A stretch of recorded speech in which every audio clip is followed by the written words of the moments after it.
రాబోయే తరం మీద కూడా నిర్లజ్జగా నిస్సిగ్గుగా బలవంతంగా కులాన్ని రుద్దడము అనేది పేరెంట్స్ చేస్తున్నారు. అది మానుకోవాలి అని చెప్పి నా రిక్వెస్ట్. అక్టోబర్ లోనే 3 వరుస ఇన్సిడెంట్స్ జరిగాయి. దొంగతనం చేశాడు అని చెప్పి అక్టోబర్ 1వ తేదీన ఉత్తరప్రదేశ్ రాయ్బరేలీలో హరి ఓం అనే ఒక దళిత యువకుని చెట్టుకు కట్టేసి కొట్టేశారు. అతను పోయిన తర్వాత అతను మానసిక వికలాంగుడు అని తెలిసింది. అక్టోబర్ 6న supreme court chief justice B R Gavai మీద లాయర్ షూ విసిరే ప్రయత్నం చేశాడు. ఈ దిగ్భ్రాంతి నుంచి దేశం తేరుకోకముందే ఒక ఐపీఎస్ ఆఫీసర్ పూరన్ కుమార్ 52 ఏళ్ల ఐపీఎస్ అధికారి హర్యానా అడిషనల్ డీజీపీ కుల వివక్షను భరించలేక 8 పేజీల సూసైడ్ నోట్ రాసి పెట్టి తుపాకీతో కాల్చుకొని చనిపోయారు.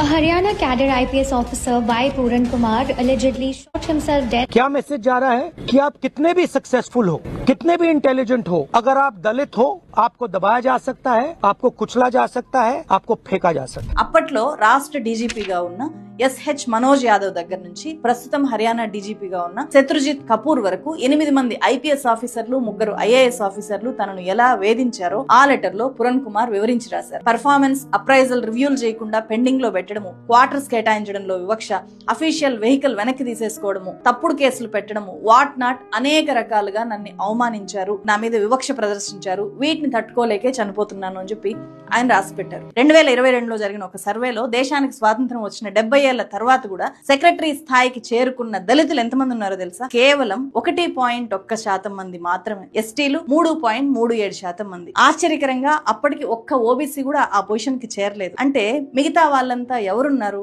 ఓసీలు, ఆధిపత్య కులాల వాళ్ళు. ఓసీల్లో మాత్రమే టాలెంటెడ్ వాళ్ళు ఉన్నారా అంటే కాదు. అక్కడ ఎక్కువగా ఒక మాట వినిపిస్తుంది, సార్ మనోడే సార్ అని చెప్పి. సో మీరు ఎవరైనా పొలిటీషియన్స్ మీకు దగ్గరగా ఉంటే వాళ్ళని అడిగినా కూడా ఈ మనోడే సార్ అనే ఈక్వేషన్ ఏందో మీకు ఈజీగా అర్థమైపోతుంది. పొలిటీషియన్స్ చుట్టూ చేరి ఎప్పుడు వాళ్ళు మనోడే సార్ అనే పదాన్ని వాడుతూ ఉంటారు.